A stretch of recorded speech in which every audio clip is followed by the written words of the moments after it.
You know how some stories start out completely normal, maybe even a little boring? Well, this is one of them. What begins as just another school trip ends up spiraling into a desperate fight for survival. This is a terrifying cautionary tale based on a popular Hindi horror story, and honestly, it's a chilling reminder that some places and some legends are really, really best left alone.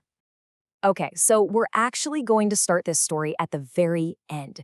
This one line from the story's conclusion, it just casts this long, dark shadow over everything that's about to happen. It tells you right away this isn't just some ghost story, it's a tragedy that was just waiting to unfold. So, how did it all begin? Well, it started with something pretty simple, really. A school bus breaks down, it's late at night, they're on a trip to Shimla, and now they're stuck. The students have to crash for the night in this remote hotel, one that's kind of nestled deep in a forest, surrounded by these huge, silent mountains. So, in one of these rooms, you've got our three main guys, Ayush, Aman, and Rohan. And as they're looking out their window into this pitch black night, they spot something way off in the distance, a lake, all by itself, and its surface is just shimmering under the moonlight in this, well, in this weird way. Now, this wasn't just about having an adventure. This was about popularity. You know how it is in high school. They remembered these other kids from a trip before who became school legends for pulling a stunt just like this. And right then, the plan was born. Sneak out, find that lake, snap a few pictures, and come back as heroes. Simple, right? So the three of them slip out of the hotel and right into the woods. But the thing about a forest at night, it's deceptive. That lake, which looked so close from the window, now feels like it's miles away. The path just keeps going, and this deep, biting cold starts to set in. It's a kind of cold that feels older than just the night air. And this is the moment that modern safety net we all rely on just vanishes. They pull out their phones, maybe to check a map or just for the light, and they see it. No signal. Nothing. They are completely and totally cut off. That cold, combined with being so isolated, it finally hits them. Yeah, it's time to turn back. Okay, so they're using their phone flashlights to cut through that heavy darkness. Ayush and Aman are walking up front. But after a minute, they notice it's quiet. Way too quiet behind them. So they stop and they turn around to check on their friend. He's just gone. Vanished. Didn't make a sound. And then, a noise cuts through the silence. It's the sound of someone running, deeper into the woods. They're panicked, but they're not about to leave their friend behind, so they take off after the sound. The sound of running stops, but it's replaced by something else, something much stranger. It's the sound of digging. They follow the noise, moving slowly, and there, in a little clearing, is Rohan. He's on his knees, just frantically clawing at the dirt with his bare hands. They call out his name, and when he turns to look at them, what they see is just horrifying. His eyes are just pitch black voids. When Aman reaches out and touches his shoulder, Rohan lets out this scream and shoves him with this inhuman strength, sending him flying. And then, just as suddenly, Rohan's body just convulses and he collapses, totally unconscious. Ayush rushes over to him. A moment later, Rohan starts to come to. His eyes are normal again, but he's looking right past Ayush, and his face is just twisted in absolute fear. He raises a trembling finger, points it right at Aman, and just starts screaming.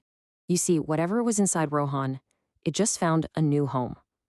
Ayush looks over at Aman, whose head snaps up to look at them, and his eyes are now the same horrifying, empty black pools. Without saying a single word, he gets to his feet and just bolts, running towards some old ruins in the distance. So the chase is on. Ayush and a now recovered Rohan tear after Aman, and the chase leads them to this dilapidated old building. It's clearly an old house, probably abandoned for decades, and the whole place just feels wrong.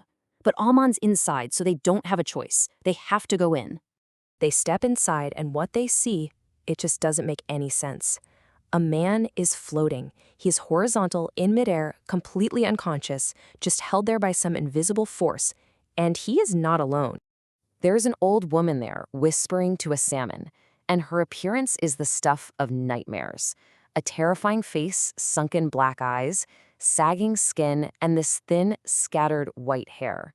The source of all this evil has finally shown itself. The boys don't even think. They just turn and run for their lives. As they're scrambling down the crumbling stairs, they risk one glance back. And the old woman, she isn't running. Oh no, she's scuttling down after them on all fours, moving in this totally unnatural way, like an insect.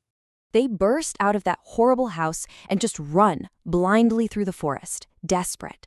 Branches are whipping their faces, they're not even paying attention to where they're going, until suddenly they stumble out of the tree line and find themselves on the shore of the lake. The very lake they set out to find. In their panic, they both lose their footing and just tumble into the icy water. And immediately, they feel it. Something is in the water with them. Unseen hands grab their legs and they start pulling them down into the cold, black water. Ayush fights back with everything he has, and somehow he breaks free, gasping for air at the surface. But Rohan, he isn't so lucky. Ayush can only watch in horror as his friend is pulled under for the last time. And the shock of it all is just too much. Ayush passes out. The next morning, Ayush wakes up. He's back in his hotel bed, but the nightmare is far from over. He hears a commotion outside and runs out to see the hotel grounds are just swarming with police. And then he sees them. 2 figures on the ground covered by white sheets. The police, of course, they're calling it a murder. They can't explain any of the bizarre circumstances, but the local villagers, well, they know the real story. See, this is the story the villagers tell. Years and years ago, a woman lived all by herself in that old house. Some other villagers wanted her land, so they attacked her. They murdered her and threw her body in the lake. And now, her spirit, filled with vengeance, haunts those woods, just waiting for anyone foolish enough to trespass at night. And that brings us right back to that first line. If only these 3 friends had known. They paid the ultimate price, all for a shot at popularity.